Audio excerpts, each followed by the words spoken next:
ನಮಸ್ತೆ friends, welcome back to my channel Jaya Hegde Kannada YouTube channel. ನಾನು Jaya. Friends, ನಮ್ಮ ಗುಲಾಬಿ ಗಿಡಗಳಲ್ಲಿ ಹೆಚ್ಚೆಚ್ಚು ಹೂ ಬಿಡಬೇಕು ಅಂದರೆ ಎಷ್ಟೆಲ್ಲ ಪ್ರಯತ್ನಗಳನ್ನು ನಾವು ಮಾಡ್ತೀವಿ. ಈ ಚಳಿಗಾಲದಲ್ಲಂತೂ ಸ್ವಲ್ಪ ಅದು ಬೆಳವಣಿಗೆ ಪ್ರಮಾಣ ಕುಂಠಿತವಾಗಿರುತ್ತೆ. ಬಿಸಿಲು ಕಡಿಮೆ ಇರುತ್ತಲ್ಲ, ವಾತಾವರಣದಲ್ಲಿ ಹೀಟ್ ಕಡಿಮೆ ಇರುತ್ತೆ. ಹಾಗಾಗಿ ನಾವು ಒಂದಷ್ಟು ಫರ್ಟಿಲೈಸರನ್ನು ಹಾಕಿ ಕೊಟ್ಟಾಗ ಮಾತ್ರ ಅದು ಒಳ್ಳೆಯ ಫಲಿತಾಂಶವನ್ನು ಕೊಡುತ್ತೆ. ಹಾಗಾಗಿ ನಾನು ಇವತ್ತೊಂದು ಫರ್ಟಿಲೈಸರನ್ನು ಹೇಳ್ತೀನಿ, ತುಂಬ ಒಳ್ಳೆಯ ಫರ್ಟಿಲೈಸರ್.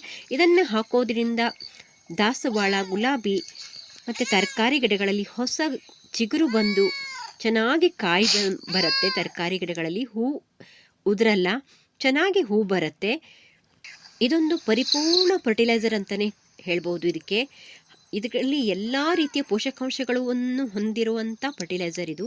ಇದನ್ನು ಹಾಕೋದ್ರಿಂದ ತುಂಬಾ ಒಳ್ಳೆಯ ಪರಿಣಾಮ ಕೊಡುತ್ತೆ. ಒಂದು ಸಾರಿ ಹಾಕಿ ನೋಡಿ ನೀವು, ಆಮೇಲೆ ಹೇಗೆ ಬಂತು ಅಂತ ಕಾಮೆಂಟ್ ಮಾಡಿ.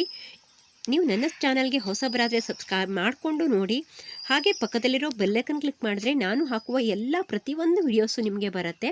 ನಾನು ಒಂದಷ್ಟು ಗಾರ್ಡನಿಂಗ್ ವಿಡಿಯೋಸ್ಗಳನ್ನು ಮಾಡ್ತೀನಿ. ಹಾಗೆ ಒಂದು ಲೈಕ್ ಮಾಡಿ ಫ್ರೆಂಡ್ಸ್, ನಿಮ್ಮ ಲೈಕ್ ನನಗೆ ಪ್ರೋತ್ಸಾಹ ಕೊಡುತ್ತೆ. ನಾನು ಒಂದಷ್ಟು ಪ್ರಾಡಕ್ಟ್ ಲಿಂಕ್ಗಳನ್ನು ಹಾಕಿರ್ತೀನಿ, ನೀವು ಬೇಕಾದರೆ ತರಿಸ್ಕೊಳ್ಳಿ ಫ್ಲಿಪ್ಕಾರ್ಟಿಂದ. ನಿಮಗೆ ಗಾರ್ಡನಿಂಗಿಗೆ ಬೇಕಾಗುವಂಥ ಎಲ್ಲ ಐಟಮನ್ನು ನಾನು ಹಾಕಿರ್ತೀನಿ. ಪ್ರತಿಯೊಂದು ವಿಡಿಯೋದಲ್ಲೂ ಒಂದೊಂದು ಐಟಮನ್ನು ಹಾಕಿರ್ತೀನಿ, ಇಲ್ಲ ಎರಡೆರಡು ಐಟಮನ್ನು ಹಾಕಿರ್ತೀನಿ. ಬೇಕಾದರೆ ತರಿಸ್ಕೊಳ್ಳಿ. ಒಂದೊಂದು ಐಟಮು ಔಟ್ ಆಫ್ ಸ್ಟಾಕ್ ಅಂತ ಬರುತ್ತಲ್ಲ, ಹಾಗಾಗಿ ಬೇರೆ ಬೇರೆ ಐಟಮ್ಗಳನ್ನು ಹಾಕಿರ್ತೀನಿ, ನೋಡಿ ತರಿಸ್ಕೊಳ್ಳಿ. ಹಾಗೆ ನಾವು 8 ದಿವಸಕ್ಕೆ ಒಂದು ಸಾರಿ ಇದಕ್ಕೆ ಫರ್ಟಿಲೈಸರನ್ನು ಹಾಕ್ತಾ ಇರಬೇಕು. ಲಿಕ್ವಿಡ್ ಕೊಟ್ಟಾಗ ನಾವು ಅದಕ್ಕೆ ಕ್ವಿಕ್ಕಾಗಿ ಒಂದು ಟಾನಿಕ್ ಕೊಟ್ಟ ಹಾಗಾಗತ್ತೆ. ಹಾಗಾಗಿ ಕ್ವಿಕ್ಕಾಗಿ ರಿಸಲ್ಟ್ ಬರುತ್ತೆ ಮತ್ತು ತುಂಬ ಬೇಗನೆ ಅದು ಚಿಗುರಲಿಕ್ಕೆ ಹೆಲ್ಪ್ ಆಗುತ್ತೆ. ಇಲ್ಲಾಂದರೆ ನಮ್ಮ ಪೌಷ್ಟಿಕಾಂಶ ಕಡಿಮೆ ಆದರೆ ನಮ್ಮ ಗಿಡಗಳು ಚಿಗುರೋದು ಕಡಿಮೆ ಆಗುತ್ತೆ. ಹಾಗಾಗಿ ಹೂ ಬಿಡೋದು ಮತ್ತು ತರಕಾರಿ ಗಿಡಗಳಲ್ಲಿ ಕಾಯಿ ಬಿಡೋದು ಕಡಿಮೆ ಆಗುತ್ತೆ. ಹಾಗಾಗಿ ಫರ್ಟಿಲೈಸರನ್ನು ಕೊಟ್ಟಷ್ಟು ಹೆಚ್ಚೆಚ್ಚು ಚೆನ್ನಾಗಿ ಹೂ ಬಿಡತ್ತೆ, ಎಲ್ಲ ಗಿಡಗಳು ಅಷ್ಟೇ. ಹಾಗಂತ ನಾವು ಒಂದೇ ರೀತಿಯ ಫರ್ಟಿಲೈಸರ್ಗಳನ್ನು ಕೊಡ್ತಾ ಬಂದರೆ ಅದಕ್ಕೆ ಎಲ್ಲ ರೀತಿಯ ಪೋಷಕಾಂಶಗಳು ಸಿಗಲ್ಲ. ಹಾಗಾಗಿ ಒಂದೊಂದು ವಾರದಲ್ಲಿ ಒಂದೊಂದು ಫರ್ಟಿಲೈಸರನ್ನು ಕೊಟ್ಟಾಗ ಮಾತ್ರ ಗಿಡಗಳು ಚೆನ್ನಾಗಿ ಬರುತ್ತೆ. ಆಗ ಎಲ್ಲ ರೀತಿಯ ಪೋಷಕಾಂಶಗಳು ಅದಕ್ಕೆ ಸಿಗತ್ತೆ. ಇವತ್ತು ನಾನು ಹೇಳುವಂಥ ಫರ್ಟಿಲೈಸರ್ ತುಂಬಾ ಒಳ್ಳೆಯ ಪರಿಪೂರ್ಣವಾದ ಆಹಾರ ಆಗಿರುತ್ತೆ. ನಮ್ಮ ಗಿಡಗಳಿಗೆ ಬೇರು ಸ್ಟ್ರಾಂಗ್ ಆಗುತ್ತೆ ಮತ್ತು ಹೊಸ ಚಿಗುರು ದಪ್ಪನಾಗಿ ಚಿಗುರು ಬರುತ್ತೆ. ಎಲೆಗಳು, ಹೂಗಳು ಎಲ್ಲ ಶೈನಿಂಗ್ ಬರುತ್ತೆ ಮತ್ತು ಫೋಟೋಸಿಂಥಸಿಸ್ ಕ್ರಿಯೆ ಹೆಚ್ಚಾಗತ್ತೆ. ನಾವು ಇದನ್ನು ಸ್ಪ್ರೇ ಮಾಡೋದ್ರಿಂದ ಮತ್ತು ಗಿಡಗಳಿಗೆ ಹಾಕೋದ್ರಿಂದ ಬೇರು ಸ್ಟ್ರಾಂಗ್ ಆದಾಗ ಮಾತ್ರ ನಮ್ಮ ಗಿಡಗಳು ಹೆಚ್ಚು ಬಲಿಷ್ಠ ಆಗತ್ತೆ ಮತ್ತು ಹೊಸ ಚಿಗುರು ಬರುತ್ತೆ, ಚೆನ್ನಾಗಿ ಚಿಗುರು ಬರುತ್ತೆ. ಹಾಗಾಗಿ ಇದು ನಮ್ಮ ಬೇರಿಗೂ ಕೂಡ ಒಂದು ಸ್ಟ್ರೆಂತನ್ನು ಕೊಡುತ್ತೆ ಮತ್ತು ಬೇರಿಗೆ ಫಂಗಸ್ ಆಗೋದನ್ನು ಕೂಡ ಇದು ತಡೆಯುತ್ತೆ. ಹಾಗಾದರೆ ಈ ಫರ್ಟಿಲೈಸರ್ಗೆ ನಾವು ಏನೇನನ್ನು ಮಿಕ್ಸ್ ಮಾಡಿ ಹಾಕಿರ್ತೀವಿ ಮತ್ತು ಅದನ್ನು ಎಷ್ಟು ಹಾಕೋದು, ಎಷ್ಟು ದಿನಕ್ಕೆ ಹಾಕೋದು ಎಲ್ಲವನ್ನು ಈ ವಿಡಿಯೋದಲ್ಲಿ ಹೇಳ್ತೀನಿ, ಬನ್ನಿ ನೋಡಿ. ನಾನಿಲ್ಲಿ 1 ಲೀಟ್ರ್ ಆಗೋಷ್ಟು ನೀರನ್ನು ತೊಗೊಂಡಿದ್ದೀನಿ. ಇದು ಪ್ಲೇನ್ ವಾಟರು, ಇದು ಬಿಸಿ ನೀರಲ್ಲ, ತಣ್ಣಗಿನ ನೀರು, ಅಂದರೆ ನಾರ್ಮಲ್ ವಾಟರೇ ಇದು. ಅದನ್ನು ತೊಗೊಂಡಿದ್ದೀನಿ ನಾನಿಲ್ಲಿ. ನೀವು ಮಳೆ ನೀರನ್ನು ಹಿಡಿದಿಟ್ಕೊಂಡ್ರೆ ಮಳೆ ನೀರಲ್ಲಿ ನೈಟ್ರೋಜನ್ ತುಂಬ ಹೇರಳವಾಗಿರುತ್ತೆ, ಅದನ್ನು ಕೂಡ ನೀವು ತೊಗೋಬೋದು. ನೋಡಿ, ಇದು ಈರುಳ್ಳಿ ಸಿಪ್ಪೆ.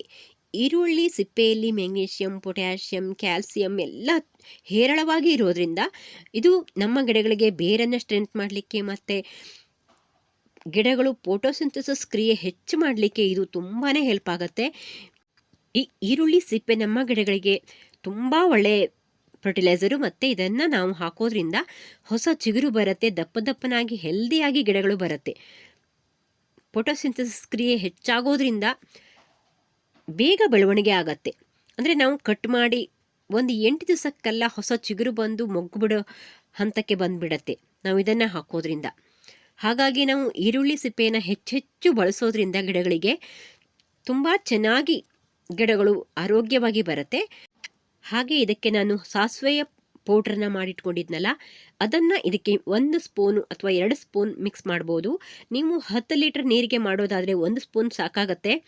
1 ಸ್ಪೂನನ್ನು ಹಾಕಿ ಮಿಕ್ಸ್ ಮಾಡ್ಬೋದು. ಈ ಸಾಸಿವೆ ಪೌಡ್ರಲ್ಲಿ ಮೆಗ್ನೀಷಿಯಂ, ಪೊಟ್ಯಾಷಿಯಂ, ಕ್ಯಾಲ್ಸಿಯಂ ಮತ್ತು ಜಿಂಕ್, ಬೋರಾನ್ ಎಲ್ಲ ಇರೋದ್ರಿಂದ ಒಂದಷ್ಟು ಹೊಸ ಚಿಗುರು ಬರಲಿಕ್ಕೆ ಮತ್ತು ಈ ಚಳಿಗಾಲದಲ್ಲಿ ಅದಕ್ಕೆ ಸ್ಟ್ರಾಂಗ್ ಬೇರಾಗಲಿಕ್ಕೆ ಇದು ಹೆಲ್ಪ್ ಮಾಡುತ್ತೆ ಮತ್ತು ಹೆಚ್ಚೆಚ್ಚು ಆರೋಗ್ಯವಾಗಿ ಇರಲಿಕ್ಕೆ ಇದು ಹೆಲ್ಪ್ ಮಾಡುತ್ತೆ. ಹಾಗಾಗಿ ಅದನ್ನು ಕೂಡ ನಾನು ಹಾಕ್ತೀನಿ. ಸಾಸಿವೆ ಪೌಡ್ರನ್ನು ಇಲ್ಲ ಅಂದರೆ ಸಾಸಿವೆ ಹಿಂಡಿಯ ಪೌಡ್ರ ಇದ್ದರೂ ಕೂಡ ನೀವು ಇದಕ್ಕೆ ಯೂಸ್ ಮಾಡ್ಕೋಬೋದು. ನೋಡಿ, ಇವೆಲ್ಲವನ್ನು ಹಾಕಿದ ಮೇಲೆ ಮತ್ತೆ ಇದಕ್ಕೆ ಬೇರುಗಳಿಗೆ ಯಾವುದೇ ರೀತಿಯ ಫಂಗಸ್ ಆಗಬಾರ್ದು ಅಂತ ನಾನಿಲ್ಲಿ ಟರ್ಮರಿಕ್ ಅಂದರೆ ಅರಿಶಿನವನ್ನು 1 ಸ್ಪೂನ್ ಹಾಕ್ತೀನಿ. ಇದು ರೋಗ ನಿರೋಧಕ ಶಕ್ತಿಯನ್ನು ಹೆಚ್ಚು ಮಾಡುತ್ತೆ. ಮತ್ತು ಇದರಲ್ಲಿರುವಂಥ ಕರ್ಕ್ಯುಮಿನ್ ಅಂಶ ಇದನ್ನು ನಾವು ಗಿಡಕ್ಕೆ ಸಿಂಪಡಿಸೋದ್ರಿಂದ, ಸ್ಪ್ರೇ ಮಾಡೋದ್ರಿಂದ ಯಾವುದೇ ಕೀಟಗಳು ಹತ್ತಿರ ಬರದಂತೆ ಕೂಡ ತಡೆಯುತ್ತೆ. ಮತ್ತು ಇದು ಬೇರುಗಳಿಗೆ ಮಣ್ಣಿಗೆ ಹಾಕೋದ್ರಿಂದ ಬೇರಿಗೆ ಯಾವುದೇ ರೀತಿಯ ಫಂಗಸ್ ಆಗದಂತೆ ತಡೆಯುತ್ತೆ, ಬೇರು ಕೊಳೆಯೋದನ್ನು ತಪ್ಪಿಸುತ್ತೆ. ಈ ರೀತಿ ನಾವು ಫರ್ಟಿಲೈಸರನ್ನು ಮಾಡಿ ಇದನ್ನೆಲ್ಲ ಮಿಕ್ಸ್ ಮಾಡಿ, ಚೆನ್ನಾಗಿ ಮಿಕ್ಸ್ ಮಾಡಿ, ಈ ಚಳಿಗಾಲದಲ್ಲಾದರೆ ಒಂದು 7ರಿಂದ 8 ದಿವಸ ಇಡ್ಬೋದು. ಇಲ್ಲ ಅಂದರೆ 3 ದಿವಸದ ನಂತರ ನೀವು 7 ದಿವಸದ ಒಳಗಡೆ ಯಾವಾಗ ಬೇಕಾದರೂ ಹಾಕ್ಬೋದು. ಇದು ಫರ್ಮೆಂಟೇಷನ್ ಆದಮೇಲೆ ಹೆಚ್ಚು ಪೋಷಕಾಂಶಗಳನ್ನು ಇದರೊಳಗಡೆ ಉತ್ಪತ್ತಿಯಾಗತ್ತೆ. ಸೂಕ್ಷ್ಮಾಣು ಜೀವಿಗಳು ಹೆಚ್ಚು ಉತ್ಪತ್ತಿಯಾಗತ್ತೆ ಇದರಲ್ಲಿ. ಹಾಗಾಗಿ ಇದು ತುಂಬಾ ಪವರ್ಫುಲ್ ಆಗತ್ತೆ 3 ದಿವಸದ ನಂತರ ಹಾಕಿದರೆ. ಹಾಗಾಗಿ ನಾನಿವತ್ತು ಇದನ್ನು ಹಾಗೆ ಮುಚ್ಚಿಡ್ತೀನಿ. ಇದನ್ನು ನಾವು ನೆರಳಲ್ಲಿಡಬೇಕು. ಬಿಸಿಲಲ್ಲಿಟ್ಟರೆ ಅದರಲ್ಲಿರುವಂಥ ಸೂಕ್ಷ್ಮಾಣು ಜೀವಿಗಳು ಸತ್ತು ಹೋಗಿಬಿಡತ್ತೆ. ಹಾಗಾಗಿ ಇದನ್ನು ನೆರಳಲ್ಲಿಟ್ಟು ನೋಡಿ, ನೆರಳಲ್ಲಿಟ್ಟು ನಾನು ಒಂದು 4 ದಿವಸ ಆದಮೇಲೆ ಇದನ್ನು ಗಿಡಗಳಿಗೆ ಹಾಕೋಣ ಅಂತ ತಂದಿದ್ದೀನಿ. ನನ್ನ ಗಿಡಗಳು ತುಂಬ ಚೆನ್ನಾಗಿ ಹೂವಾಗ್ತಾ ಇದೆ. ಎಲ್ಲ ಹೊಸ ಗಿಡಗಳು ಕೂಡ ತುಂಬ ಚೆನ್ನಾಗಿ ಚಿಗುರು ಬರ್ತಾ ಇದೆ. ಅವೆಲ್ಲವಕ್ಕೂ ನಾನು ಯಾವ ಪ್ರಮಾಣದಲ್ಲಿ ಹಾಕ್ತೀನಿ ಅಂತ ತೋರಿಸ್ತೀನಿ. ನೀವು ಬೇಕಾದರೆ ಟೈಮ್ ಇಲ್ಲ ಅಂದರೆ ಒಂದು 7-8 ದಿವಸ ಆದಮೇಲೆ ಕೂಡ ಇದನ್ನು ಹಾಕ್ಬೋದು. ಯಾವ ಪ್ರಮಾಣದಲ್ಲಿ ಹಾಕೋದು ಅಂತ ಸರಿಯಾಗಿ ನೋಡ್ಕೊಳ್ಳಿ. ಪ್ರಮಾಣ ಸ್ವಲ್ಪ ಹೆಚ್ಚು ಕಡಿಮೆ ಆದರೂ ಪರವಾಗಿಲ್ಲ. ಆದರೆ ನಾನಿಲ್ಲಿ ನೋಡಿ 10 ಲೀಟ್ರನ್ನ ತೊಗೊಂಡು 1 ಲೀಟ್ರ್ ಇದೆಯಲ್ಲ, ಇದಕ್ಕೆ 10 ಲೀಟ್ರಿಗೆ ನಾನು ಇದನ್ನು ಹಾಕಿ ಮಿಕ್ಸ್ ಮಾಡಿ ನನ್ನ ದಾಸವಾಳ ಗಿಡ ಮತ್ತು ಗುಲಾಬಿ ಗಿಡ, ಪಾಟಲ್ಲಿರೋ ಗಿಡಗಳಿಗೆಲ್ಲ ಹಾಕ್ತೀನಿ. ಇವತ್ತು ನಾನು ಇದನ್ನು ಸೋಸ್ಕೊಂಡಿಲ್ಲ, ಯಾಕಂದರೆ ಈಗ ನಾವು ಇದನ್ನು ಹೀಗೆ ಹಾಕೋದ್ರಿಂದ ಯಾವುದೇ ರೀತಿಯ ಫಂಗಸ್ ಆಗಲ್ಲ. ನಾವು ಮತ್ತೆ ಇದಕ್ಕೆ ಅರಿಶಿನವನ್ನು ಕೂಡ ಹಾಕಿರ್ತೀವಿ, ಹಾಗಾಗಿ ಯಾವುದೇ ರೀತಿಯ ಫಂಗಸ್ ಆಗಲ್ಲ. ನಾವು ಇದನ್ನು ಮಿಕ್ಸ್ ಮಾಡಿ, ಚೆನ್ನಾಗಿ ಮಿಕ್ಸ್ ಮಾಡಿ ಒಂದು ಪಾಟ್ಗೆ, ಅಂದರೆ ನಮ್ಮ ಪಾಟಿನ ಸೈಜ್ ನೋಡಿಕೊಂಡು, ಗಿಡದ ಸೈಜ್ ನೋಡಿಕೊಂಡು ನಾವು ಇದನ್ನು ಹಾಕಬೇಕಾಗತ್ತೆ. ಹಾಗೆ ನಾವು ಅದನ್ನು ಹಾಕೋ ದಿನ ಬೇರೆ ಯಾವುದೇ ನೀರನ್ನು ಹಾಕೋದು ಬೇಡ. ಮತ್ತು ಮೇಲಿನ ಮಣ್ಣು ಡ್ರೈ ಆಗಿದ್ದರೆ ಮಾತ್ರ ಹಾಕಿ. ಇಲ್ಲ ನೀವು ಮಣ್ಣನ್ನು ಲೂಸ್ ಮಾಡಿಲ್ಲ, ತುಂಬ ದಿನ ಆಯಿತು ಅಂದರೆ ಮಣ್ಣನ್ನು ಲೂಸ್ ಮಾಡ್ಕೊಂಡು ಹಾಕೋದು ತುಂಬ ಬೆಟರು. ಯಾಕಂದರೆ ನೀರು ನಾವು ಹಾಕಿರೋವಂಥ ಫರ್ಟಿಲೈಸರ್ ಗಿಡ ಹೀರ್ಕೋಬೇಕು. ಹಾಗಾಗಿ ಮತ್ತು ಪಾಟಿಂದ ಹೊರಗಡೆ ಬರುವಷ್ಟು ನಾವು ಈ ಫರ್ಟಿಲೈಸರನ್ನು ಹಾಕಬಾರ್ದು. ತುಂಬ ಹಾಕಿದರೆ ಅದು ವೇಸ್ಟ್ ಆಗಿಬಿಡತ್ತೆ ಅಂತ ನೋಡಿ. ನಾನು ಒಂದು ಗಿಡಕ್ಕೆ ಇದರಲ್ಲಿ 1 ಗ್ಲಾಸ್ ಅಷ್ಟು ಹಾಕ್ತೀನಿ ಅಷ್ಟೇ. ತುಂಬ ಏನು ಹಾಕೋ ಅವಶ್ಯಕತೆ ಇರಲ್ಲ. ಇದು ತುಂಬ ಪವರ್ಫುಲ್ ಗೊಬ್ಬರ. ಇಷ್ಟು ಹಾಕಿದರೆ ಸಾಕಾಗತ್ತೆ. ಇದೆಲ್ಲ ತುಂಬ ದೊಡ್ಡ ಗಿಡ ಅಲ್ಲ, ಹಾಗಾಗಿ ನಾನು ಇಷ್ಟೇ ಹಾಕ್ತೀನಿ. ಮತ್ತು ಕೆಲವು ಗಿಡಗಳು ನಾನು ಈ ವರ್ಷ ಅಷ್ಟೇ ರಿಪಾಟಿಂಗ್ ಮಾಡಿರೋದು. ಇದೆಲ್ಲ ಈ ವರ್ಷ ಅಷ್ಟೇ ರಿಪಾಟಿಂಗ್ ಮಾಡಿರೋದು. ನಾನು ತುಂಬ ಗಿಡಗಳನ್ನು ಮೊದಲೆಲ್ಲ ನೆಲದಲ್ಲೇ ಹಾಕ್ಕೊಂಡಿದ್ದೆ. ಆ ನೆಲದಲ್ಲಿ ಹಾಕಿರುವಂಥ ಗಿಡಗಳು ತುಂಬ ಸತ್ತೋಯಿತು. ಹಾಗಾಗಿ ಈ ವರ್ಷ ಮತ್ತೆ ಕಟಿಂಗಿಂದ ಒಂದಷ್ಟು ಗಿಡಗಳನ್ನು ಬೆಳೆಸ್ಕೊಂಡು ಪಾಟಿಗೆ ಹಾಕ್ಕೊಂಡಿದ್ದೀನಿ. ಹಾಗಾಗಿ ನೋಡಿ, ಅಷ್ಟೇ 1 ಗ್ಲಾಸ್ ಅಷ್ಟು ಹಾಕ್ಕೊಂಡಿದ್ದೀನಿ ಅಷ್ಟೇ.